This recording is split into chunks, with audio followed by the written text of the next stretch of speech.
Hey everyone, welcome back. In today's quick tutorial, I'm going to show you how to disable Google Sync data on your Android phone. If you want to stop syncing your contact, emails, and other data with your Google account, here is how you can do it. First of all, you have to open the Settings app on your phone. Now scroll down and go to Accounts.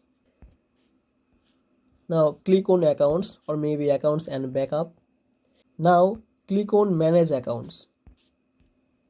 Here you can see all the list of your accounts. Now click on your Google accounts.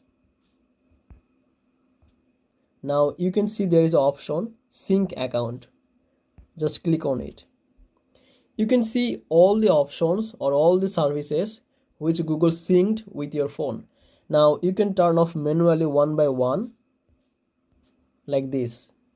And that's it. You have successfully disabled Google Sync data on your Android phone. If you ever want to turn it on, just follow the same steps and enable the syncing all option. Thanks for watching. Don't forget to like and subscribe for more simple tutorials. Stay tuned for more tips and I will catch you in the next video.